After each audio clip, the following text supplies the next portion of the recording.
Hello, fellow bibliophiles, and welcome back to Blatantly Bookish. I'm Marissa, and today I hope you are excited to join me on a Victober baking adventure.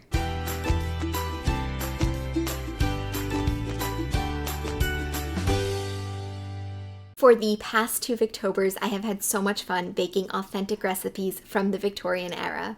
I first tried making some Victorian gingerbread, which turned out to be an interesting spiced cake, and then last year I baked Queen Drop biscuits, which are delicious raisin cookies. They went over very well with my husband and his friends. In the past, I have pulled authentic recipes from the YouTube series The Victorian Way, which is put on by the English Heritage Society. It's basically a Victorian cooking show. The recipes featured on there are from the handwritten cookbook of Mrs. Crocombe, who was a real person and worked as the head cook at the large English country house called Audley End. I'll link the Victorian Way series in the description of this video. If you like learning about Victorian food and history, or if you like this video, you might really enjoy that series. And if you like this video, you might also want to watch my other Victober baking adventures. But the recipe I am going to make today is not from the Victorian Way. I found this recipe from an online search for Victorian baked goods with the keyword Eliza Acton. Eliza Acton was an English cook and poet, famous for her cookbook published in 1845 called Modern Cookery for Private Families. It was one of the first recipe books for the household domestic cook rather than the professional chef. It was a very influential book that shaped the cooking of many Victorian British households, and in fact, a large chunk of Mrs. Crocombe's handwritten cookbook is full of recipes that were originally Eliza Acton's, with specific notes about how Audley End's residents liked things as well. Today, I am making a Madeira cake, which was published in Eliza Acton's cookbook from 1845. I found it featured on a blog called Katie's Time Traveling Kitchen, so I'll link that recipe below for you. Madeira cake is basically a dense sponge cake with a hint of lemon flavoring. Madeira is a fortified Portuguese wine, but contrary to what you might imagine from this cake's name, it does not actually have any alcohol in it. Apparently, society ladies would have a glass of Madeira with a slice of this cake. But today I am making it to go with a nice cup of tea. So before we go into the kitchen, I'd like to leave you with a quote from Eliza Acton's Modern Cookery for Private Families. She writes, "A good Madeira cake. Whisk 4 fresh eggs until they are as light as possible. Then, continuing still to whisk them, throw by slow degrees the following ingredients in the order in which they are written: 6 ounces of dry pounded and sifted sugar, 6 of flour, also dried and sifted, 4 ounces of butter, just dissolved but not heated, the rind of a fresh lemon, and the instant before the cake is molded, beat well in the third of a teaspoonful of carbonate of soda. Bake an hour in a moderate oven." So welcome to the kitchen. I have all of the ingredients out here. I have my recipe on my phone and then some little handwritten notes because everything is in ounces and not cups, and I only know how to cook in cups because I'm in the US, so there is that. And yeah, I was actually just really surprised how authentic this recipe is to that little quote that I read to you. So I'm excited to make it. Let's make some Madeira cake.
So the cake baked for 45 minutes. I have a slice right here. I'm really excited to try.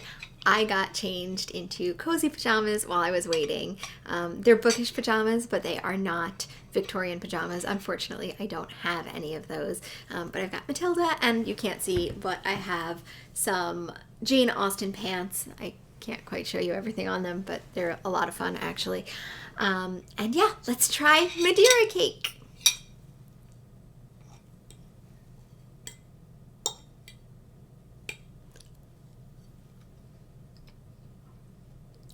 I quite like that. It's really dense and spongy and really lemony. It has a really fresh lemon flavor, and I don't love a lot of lemon desserts, but I do actually really like this. So that's good. It definitely needs to go with my cup of tea, though. It's really dry, but like in a good way. I don't think it's supposed to be any wetter.